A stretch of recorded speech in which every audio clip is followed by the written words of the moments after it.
नमस्कार, मैं हूं सुनीता शर्मा और आप देख रहे हैं एपेक्स क्राइम रिपोर्ट। आइए अब चलते हैं इस हफ्ते की उन आपराधिक वारदातों की तरफ और उनके खिलाफ हुई कार्रवाई पर नजर डालने जिन्होंने देश में मचाई है हलचल। भारत में सक्रिय कट्टरपंथी नेटवर्क की जांच के बीच डॉक्टर शाहीन सईद से जुड़ा एक नया खुलासा सामने आया है। सुरक्षा एजेंसीज के अनुसार शाहीन सईद, जिसे अब तक व्हाइट कॉलर टेरर मॉड्यूल की महत्वपूर्ण सदस्य माना जा रहा था, एक गुप्त सुसाइड सेमिनार आयोजित करने की तैयारी में थी। इस बैठक को डॉक्टर सेमिनार नाम दिया गया था, लेकिन इसका असली उद्देश्य डॉक्टर्स को कट्टरपंथी और आत्मघाती हमलों की विचारधारा से प्रभावित करना था। देखिए ये रिपोर्ट। भारत में सक्रिय कट्टरवादी नेटवर्क की जांच के बीच डॉक्टर शाहीन सईद से जुड़ा एक नया खुलासा सामने आया है। सुरक्षा एजेंसियों के अनुसार शाहीन सईद, जिसे अब तक व्हाइट कॉलर टेरर मॉड्यूल की महत्वपूर्ण सदस्य माना जा रहा था, एक गुप्त सुसाइड सेमिनार आयोजित करने की तैयारी में थी। इस बैठक को डॉक्टर सेमिनार नाम दिया गया था, लेकिन इसका असली उद्देश्य डॉक्टरों को कट्टरपंथ और आत्मघाती हमलों की विचारधारा से प्रभावित करना था। सूत्रों के मुताबिक सेमिनार की तारीख तय हो चुकी थी और लखनऊ या कानपुर के किसी होटल में इसे आयोजित करने की योजना बनाई गई थी। पोस्टर भी छप गए थे और आयोजन की जिम्मेदारी संभाल रहा था शाहीन का भाई डॉक्टर परवेज, जो कट्टरपंथी गतिविधियों में सक्रिय बताया जा रहा है। ये सेमिनार इंटीग्रल यूनिवर्सिटी की ओर से नहीं बल्कि निजी तौर पर कराया जाने वाला था।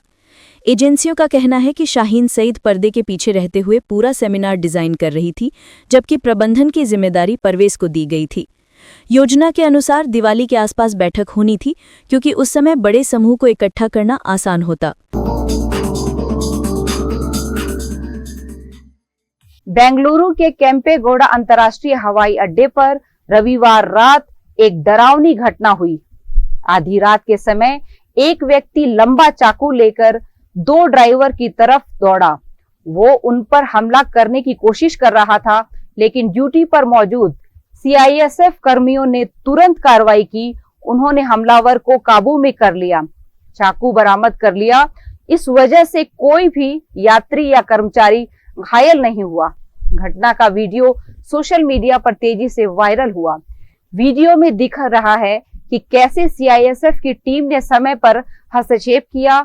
शुरुआती जांच में पता चला कि आरोपी ने पहले हुए विवाद के बदले लेने के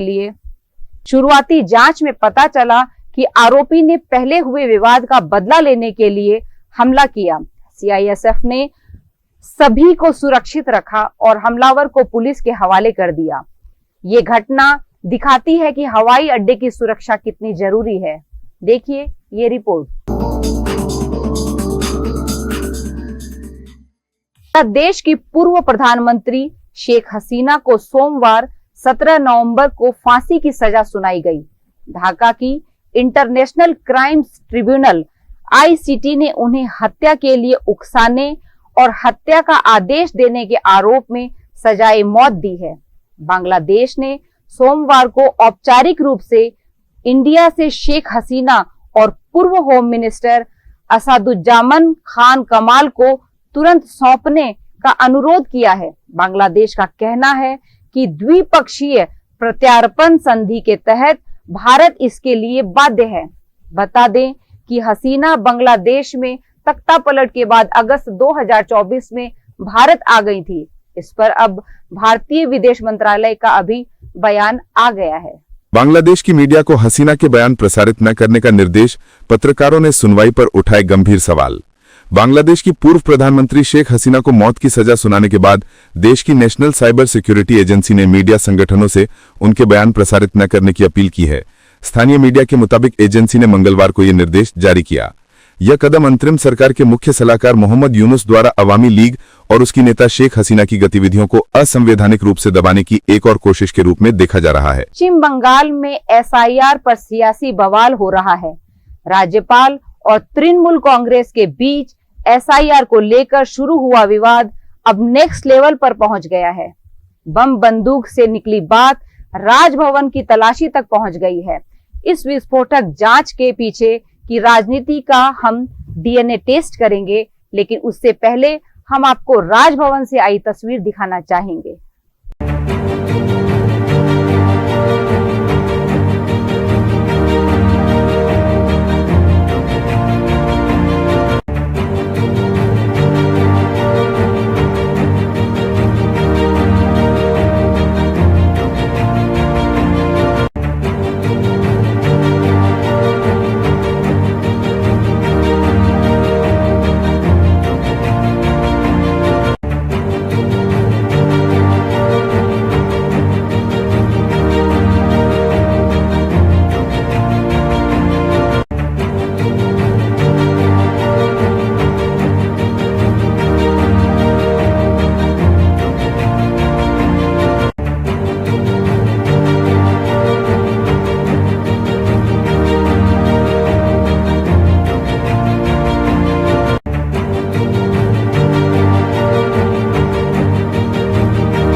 ये बिहार की जीत हमारी है, बंगाल वाली दीदी अगली बारी बंगाल की है। बिहार में हुई ऐतिहासिक हार को लेकर महागठबंधन के कई नेता सूबे में हुए एसआईआर को जिम्मेदार ठहरा रहे हैं। यहां तक कि सपा सुप्रीमो अखिलेश यादव ने भी बिहार की हार के पीछे एसआईआर को जिम्मेदार ठहराया है। लेकिन इस सब के बीच जब एनडीए प्रचंड जीत के साथ बिहार में वापसी कर रहा था, तो इसी दौरान बीजेपी नेताओं ने कुछ ऐसे बयान दिए जो ये संकेत देते हैं कि बीजेपी के लिए बिहार तो महज एक पड़ाव है, उसकी असली मंजिल पश्चिम बंगाल है। दरअसल बिहार में हुई ऐतिहासिक जीत को लेकर पश्चिम बंगाल से बीजेपी नेता शुवेंदु अधिकारी ने एक ऐसा बयान दिया जिसने बंगाल की राजनीति में एक सियासी तूफान को खड़ा कर दिया। शुवेंदु ने अपने बयान में कहा कि हम बिहार जीत रहे हैं और अब बंगाल की बारी है। ये तो एक ही स्लोगन है भाई, बिहार की जीत हमारी है, अब बंगाल का बारी है। उधर मोदी जी नीतीश कुमार जी का सुशासन का जीत है, विकास का जीत है, राष्ट्रवाद का जीत है। दादा, राज्यों में 34 लाख आधार ने जो बात दे दिया है, इस बार उन्होंने क्या बोला? ये तो सही बात है, हर बूथ में 60-70 करके डेथ वोटर है।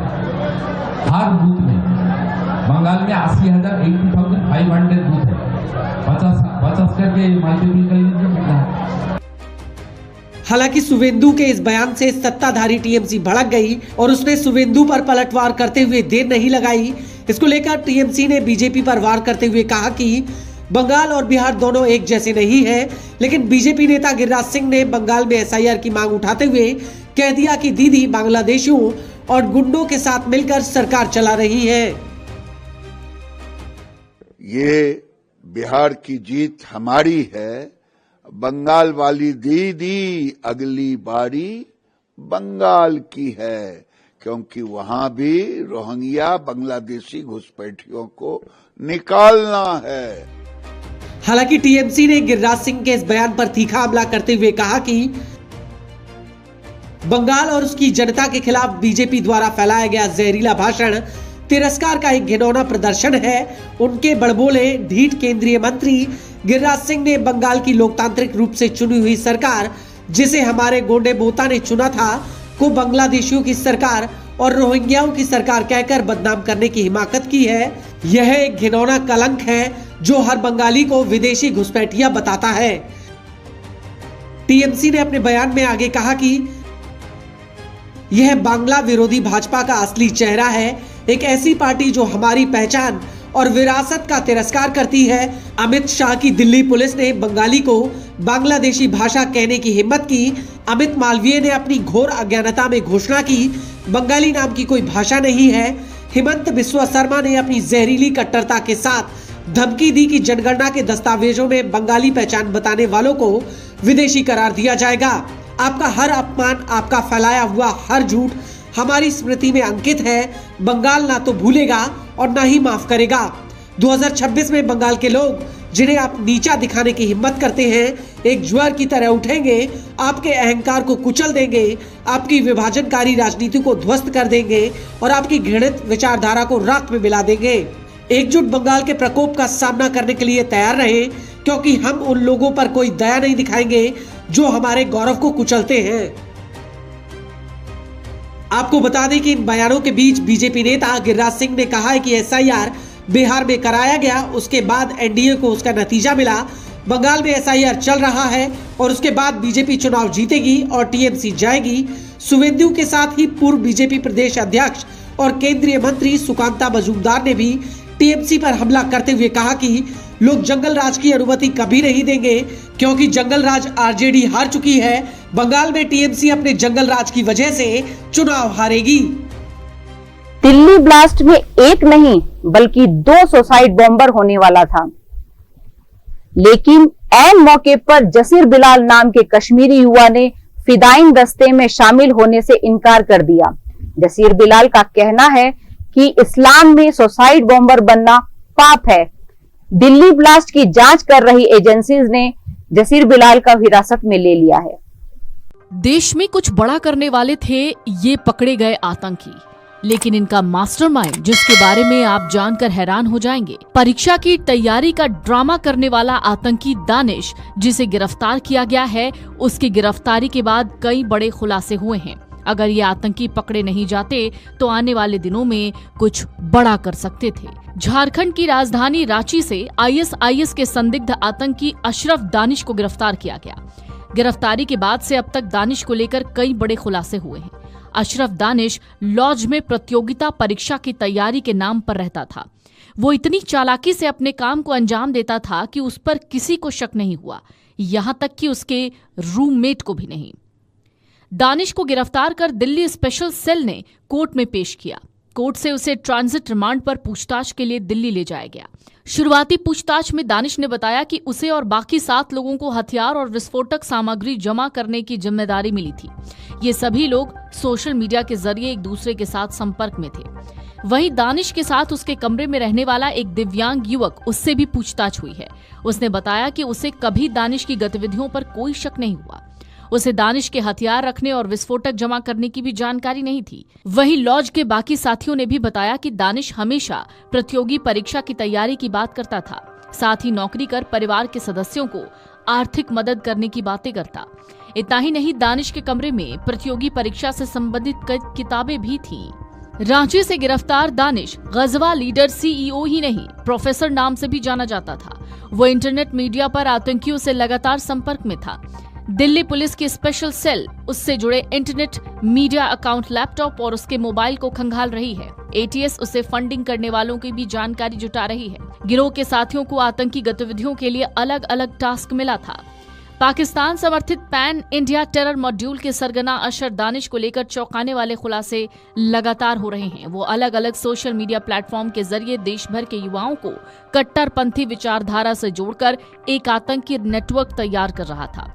दिल्ली पुलिस की स्पेशल सेल उसकी गतिविधियों की जांच कर रही थी। उसके लैपटॉप, मोबाइल फोन और विभिन्न इंटरनेट मीडिया अकाउंट को खंगालकर पूरे नेटवर्क की परतें खोलने की कोशिश की। झारखंड एटीएस भी इस मॉड्यूल को फंडिंग करने वालों की तलाश में जुट गई है। जांच में पता चला है कि दानिश के गिरोह के सदस्यों को उसकी क्षमता के मुताबिक अलग अलग जिम्मेदारी दी गई थी।